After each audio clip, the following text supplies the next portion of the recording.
तो खैरियत से होंगे।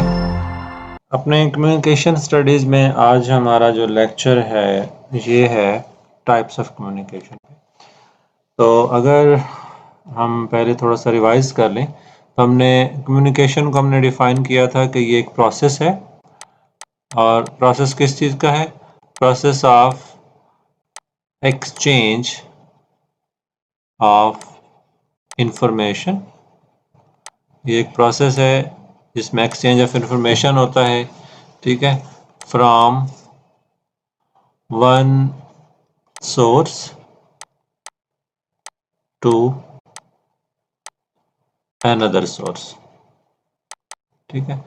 तो हमने ये डिस्कस किया था कि कम्युनिकेशन एक ऐसा प्रोसेस है जिसमें इंफॉर्मेशन एक्सचेंज होती है और ये एक सोर्स से दूसरे सोर्स की तरफ जा रही होती है, ठीक है।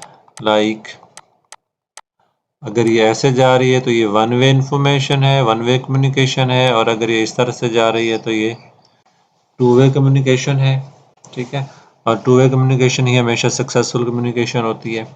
और इसके अलावा हमने प्रोसेस ऑफ कम्युनिकेशन डिस्कस किया था, ठीक है, कि किस तरह से एक सेंडर होता है और सेंडर के पास एक मैसेज होता है, वो उसको एनकोड करता है, एनकोड करने के बाद वो एक चैनल सेलेक्ट करके मैसेज सेंड कर देता है, फिर रिसीवर उसको रिसीव करता है, उस मैसेज को डिकोड करता है, और डिकोड करने के बाद उसको क्या करता है, वो दोबारा सेंडर को फीडबैक देता है, और इस तरह से ये प्रोसेस ऑफ कम्युनिकेशन जो है ये कंप्लीट होता है। तो ये चीज़ें हमने डिस्कस की थी।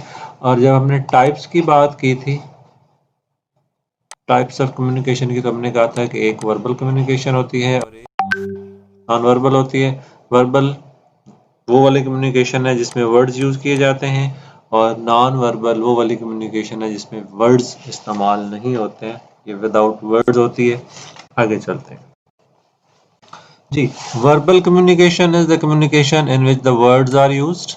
These words may be either in oral form, ठीक है, ये स्पोकन फॉर्म में होती है या हो सकती है, ठीक है, या ये रिटन फॉर्म में हो सकती है, ठीक है, और या ये दोनों फॉर्म्स में हो सकती है। ये ओरल और रिटन दोनों का कॉम्बिनेशन हो सकता है, ठीक है, यानी ये combo of oral plus written information, sorry, written communication हो सकती है। जैसे इस वक्त आपके साथ ये कम्युनिकेशन हो रही है, ठीक है, यानी मैं आपके साथ इस वक्त कम्युनिकेशन के प्रोसेस में हूँ, और क्या हो रहा है, ठीक है, मैं वर्ड्स जो हैं इनको दो तरह से यूज़ कर रहा हूँ, ठीक है, ओरल भी बोल भी रहा हूँ और साथ में रिटन भी, यानी कि साथ में मैं लिख भी रहा हूँ, ठीक है। तो हम कह सकते हैं कि कम्युनिकेशन जो है ये दो तरह से होती है, ठीक है, या वो ओरल होगी और या वो रिटन होगी और या वो कॉम्बिनेशन ऑफ बोथ होगी। अकेली ओरल कम्युनिकेशन भी आप देखते हैं, ठीक है, जब आप क्या करते हैं, when you are talking to somebody in person, face to face जब आप बात कर रहे होते हैं तो आप टोटली ओरल पे रिलाई कर रहे हैं। जब आप टेक्सटिंग कर रहे हैं, ठीक है, तब आप क्या कर रहे हैं, तब आप रिटन कम्युनिकेशन में हैं। और बोथ की मैंने आपको एग्जांपल बताई है कि जिस वक्त जैसे इस वक्त हाँ मैं आपके साथ मुखातिब हूँ तो यहाँ पे रिटन और ओरल दोनों अवेलेबल हैं।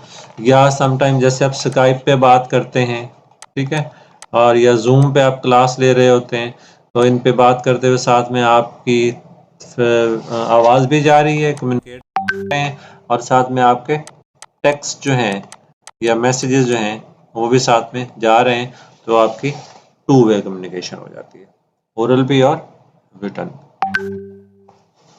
अच्छा जी, वर्बल कम्युनिकेशन को हमने अभी तक यही पिछली स्लाइड में भी डिस्कस किया कि ये या स्पोकन हो सकती है और या रिटन हो सकती है और या ये कॉम्बिनेशन ऑफ बोथ हो सकती है।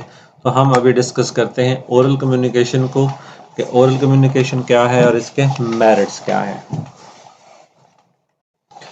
जी, जो पहली खूबी ओरल कम्युनिकेशन है वो ये है कि ये बहुत तेज है, इट्स वेरी मच फास्ट, ठीक है, मैं बोल रहा हूँ और आप क्या कर रहे हैं, आप इसको इमीडिएटली सुन रहे हैं। ठीक है, इस सेंस में भी हम कह सकते हैं कि ये फास्ट है कि मैं बोला, सुनने वाले ने, रिसीवर ने इसको रिसीव किया और इमीडिएटली जो है वो उसको सुन के समझ भी लिया, तो ये फास्ट है।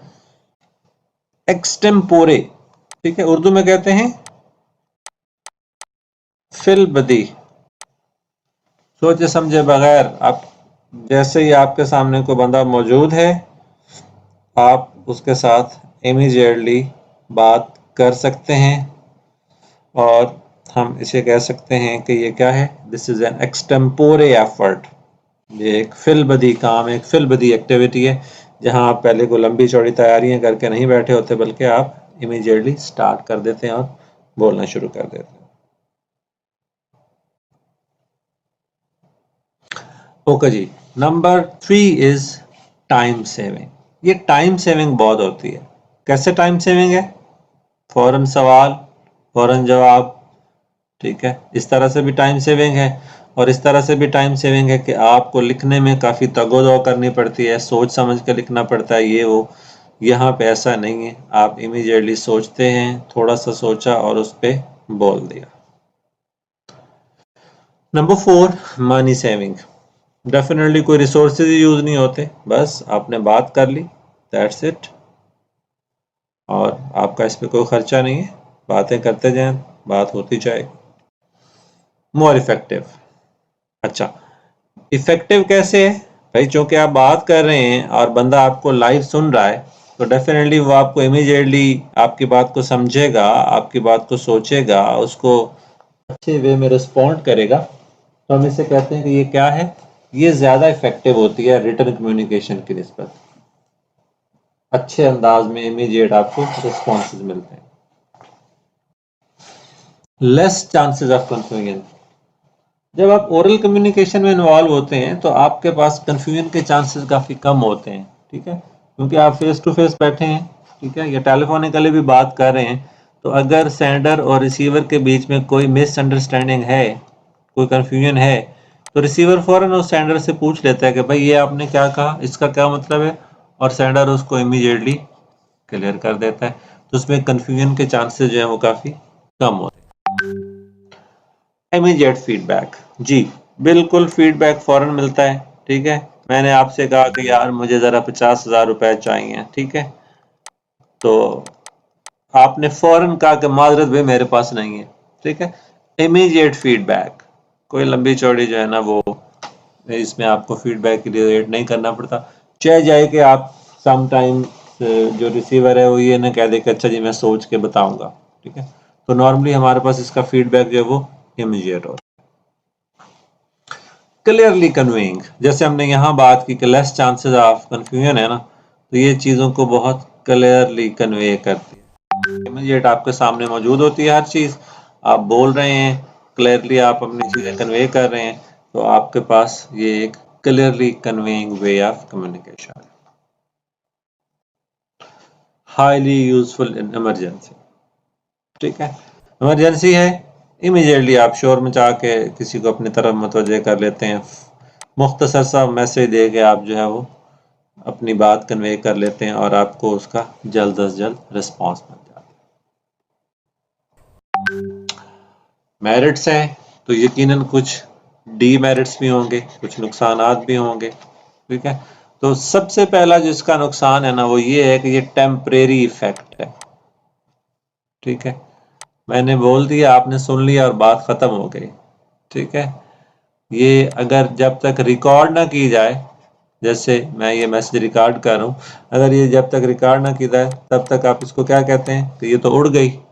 Once you said something it cannot come back, जो आपने कह दिया वो तो वापस नहीं आ सकता, तो ये एक टेम्परेरी है, रिटर्न की निस्बत जो है ये टेम्परेरी है। अच्छा, not suitable for lengthy communication. आप एक लंबा चौड़ा खत तो आसानी से लिख सकते हैं, रिटर्न फॉर्म में आप ज़्यादा एफर्ट कर सकते हैं, लंबी चौड़ी कम्युनिकेशन के लिए आप बहस करें, बात करें, ये थोड़ा सा प्रॉब्लमेटिक होता है, ठीक है, हम ये समझते हैं कि बहुत लंबी लंबी चीज़ों के लिए, ठीक है, जहाँ आप डायलॉग्स कर सकते हैं, स्पीचेस कर सकते हैं, लेकिन जो चीज़ें बुक फॉर्म में आती हैं वो भी तो कम्युनिकेशन होती है ना, तो बहुत लंबी कम्युनिकेशन के लिए पॉसिबल नहीं।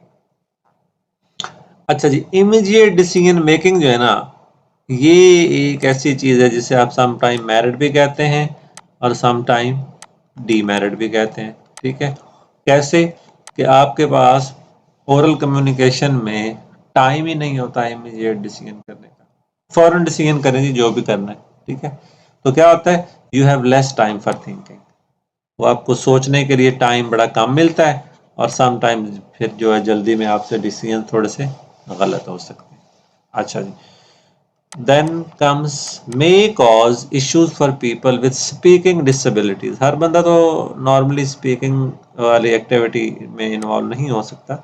स्पीकिंग प्रॉब्लम्स होते हैं, डिसेबिलिटीज होती हैं, लोग स्टटरिंग करते हैं, ठीक है, हकलाते हैं, स्टैमरिंग करते हैं बोलते हुए। तो ऐसे लोगों के लिए ये जो है काफी ज्यादा प्रॉब्लमेटिक हो सकती है। May be laborious, time consuming some time, और सम टाइम क्या हो सकती है, लेबोरियस हो सकती है, मुश्किल हो सकती है, टाइम कंज्यूमिंग हो सकती है। ठीक है, आपके लिए सामने कुछ सिचुएशन ऐसी आ जाती है जहां आप ओरल जो है वो कन्वे नहीं कर पाते हैं। ठीक है, आपको गैप चाहिए होता है, आप कहते हैं मैं लिख के तो ये बात बता सकता हूँ, ये मैं बोल नहीं सकता। ठीक है, तो some time it happens like this. और इसका एक्सटेम्पोरे होना, जहाँ पे एक मैरिड है वहाँ पे एक डीमेरिड भी है कि सम टाइम आप किसी बात का इमीडिएट जवाब नहीं देना चाहते, नहीं दे सकते, लेकिन मजबूरी से आपको जो है वो देना पड़ता है, इसलिए this is something like a demerit as well. Then comes the written communication. Written communication जो है वो क्या है, ये तो ऑटोमेटिकली स्टोर हो गए ना। ठीक है, आप इसको स्टोर कह सकते हैं या आप इसको रिकॉर्डेड कह सकते हैं कि ये तो रिकॉर्डेड है। ठीक है, तो ये सेफ है। ठीक है, इसको हम ब्लैक एंड वाइट भी कहते हैं लिखी हुई चीज़ों को, कि जी he gave it to me in black and white, यानी उसने मुझे तहरीरी फॉर्म में दिया। तो ये आपके पास रिकॉर्डेड फॉर्म में है, रिटन फॉर्म में है, बाद में इससे कोई मुकर नहीं सकता। अच्छा, इसका सेकंड जो मेरिट है वो ये है कि बोलते हुए सम टाइम आप इतना अच्छा मैसेज कन्वे नहीं कर पाते क्योंकि एक्सटेम्पोरे आप बोल रहे होते हैं। यहाँ पे मैसेजेस ज़्यादा बेहतर हो सकते हैं रिटन फॉर्म में। क्यों बेहतर हो सकते हैं, क्योंकि वो वेल प्लान्ड होते हैं, वेल शेप्ड होते हैं। और ऐसा क्यों होता है, यू हैव टाइम, आपके पास टाइम होता है उन मैसेजेस को कंपोज करने का, उनके बारे में सोच समझ के लिखने का। आपके पास चॉइस ऑफ वोकैबुलरी जो है वो रिटन फॉर्म में ज़्यादा होती है, आप अच्छा सा लिख के मैसेजेस कन्वे करते हैं। Helpful where sender and receiver are at distances. ठीक है, आप यहाँ पे मौजूद हैं, ठीक है, और जो रिसीवर है वो 1000 किलोमीटर के फासले पे मौजूद है। तो आप यकीन क्या आप प्रेफर करेंगे कि आप एक ईमेल कर दें, वो रिटन फॉर्म में। ठीक है, फैक्स कर दें। अगर आज से कुछ ऐसा पुराने सालों की बात की जाए तो लेटर जो है ये एक बड़ा अच्छा वे ऑफ कम्युनिकेशन था। अच्छा, फिर you have time to think, आपको यहाँ पे सोचने का टाइम मिल जाता है, बोथ सेंडर को भी और रिसीवर को भी। और जो ओरल कम्युनिकेशन है उसमें चूंकि आप एक्सटेम्पोरे होते हैं, फिल्बदी होते हैं, तो चीज़ें जो हैं वो आगे पीछे हो सकती हैं। लेकिन यहाँ क्या है, आपकी कम्युनिकेशन मोर ऑर्डरली है, तरतीब के साथ है। ठीक है, पहले कौन सी बात करनी है, दूसरा पैरा कौन सा लिखना है, तीसरे पैरे में कौन सी बात करनी है, सिमेट्रिकल है, ऑर्डरली है। और बेटर इन्फॉर्मेशन, ये हम यहाँ ऑलरेडी डिस्कस कर चुके हैं कि बेसिकली ये बेटर इन्फॉर्मेशन या बेटर मैसेज है और करेक्ट मैसेज है। ठीक है, जो बोलते हुए एक्सटेम्पोरे बोलते हुए आपसे जो जो गलतियां हो सकती हैं वो रिटन फॉर्म में आप उनको रेक्टिफाई कर लेते हैं। सेंड करने से पहले आप मिस्टेक्स को क्या कर लेते हैं, रेक्टिफाई कर लेते हैं, उन्हें करेक्ट कर देते हैं। और फिर इससे इस वजह से क्या होता है, लेस चांसेस ऑफ मिस्टेक्स और कंफ्यूजन। आप सेंडर को रिसीवर के पॉइंट ऑफ व्यू को समझते हुए जो है वो चीज़ें लिखता है और वो चीज़ों को ज़्यादा अच्छे अंदाज में सोच समझ के लिखता है ताकि कंफ्यूजन के चांसेस कम हो। Then comes the demerits of the written communication। जी, सबसे पहले तो क्या है, टाइम कंज्यूमिंग है। ठीक है, लिखने में भी आप पहले टाइम लगाएंगे, ठीक है, फिर सेंड होगा, फिर पहुंचेगा, फिर रिसीव होगा, फिर उसका मैसेज कन्वे होगा। ठीक है, तो क्या है कि टाइम कंज्यूमिंग है। ठीक है, समटाइम आपको वोकैबुलरी के इश्यूज हो सकते हैं। ठीक है, समटाइम आप कोई बात कन्वे ज़्यादा अच्छे कर सकते हैं, फॉर्म में उसको नहीं ले सकते, और चूँकि टाइम कंज्यूमिंग है लिहाजा इसका फीडबैक भी इमीडिएट नहीं होता है। ठीक है, अच्छा, इसका दूसरा डीमेरिट क्या है, डिले। मैसेजेस क्या हो सकते हैं, डिले हो सकते हैं। ठीक है, टाइम पे पहुंच नहीं सकते, आपने ईमेल की, इंटरनेट ही नहीं चल रहा था, इंटरनेट का इशू था, आपसे सेंड हो गई, रिसीवर का नेट नहीं चल रहा था, वगैरह वगैरह। ठीक है, चूंकि डिले होते हैं लिहाजा रिस्पॉन्स रेट भी जो है वो कैसा है, वो लोअर है। ना टाइमली कन्वे होगा तो ना ही टाइमली रिस्पॉन्स। अच्छा, चांसेस फॉर मिसअंडरस्टैंडिंग, ये मल्टीपल इसके सोर्सेज हो सकते हैं। ठीक है, आपकी वोकैबुलरी हाई थी, ठीक है, और रिसीवर की वोकैबुलरी लो थी, तो क्या हुआ, मिसअंडरस्टैंडिंग हुई। ठीक है, आपने कोई और ऐसी लैंग्वेज के कुछ अल्फाज इस्तेमाल कर लिए जो रिसीवर ने सुने समझे ही नहीं थे। ठीक है, तो इस तरह से कंफ्यूजन के चांसेस ज़्यादा होते हैं। इमीडिएट फीडबैक हम पहले डिस्कस कर चुके हैं। ये एक बहुत इंपॉर्टेंट पॉइंट है, क्या कि everything cannot be written. आप हर चीज़ को ब्लैक एंड वाइट में रिटन फॉर्म में नहीं ला सकते। बहुत सारी बातें ऐसी होती हैं आप उन्हें अपने ओरल वोकैबुलरी के साथ अच्छे से कन्वे कर लेते हैं, लिख के आप कन्वे नहीं कर सकते। ठीक है, तो हर शय जो है वो लिख के कन्वे करना थोड़ा मुश्किल होता है, और कॉन्फिडेंशियल नहीं रह सकती। ठीक है, आपने लिखा, एक तो रिकॉर्ड हो गया, कल को कोर्ट भी हो सकता है कि फलां बंदे ने फलां लिखा था। दूसरा, आपकी लिखी हुई चीज़ जो है वो कॉन्फिडेंशियल नहीं रह सकती, वो लीक हो सकती है, किसी और के हाथ लग सकती है, वगैरह वगैरह। तो ये जो है रिटन कम्युनिकेशन के कुछ डीमेरिट्स हैं। So this is all about the types of communication, जिसमें हमने टाइप्स में हमने वर्बल, और वर्बल में हमने ओरल और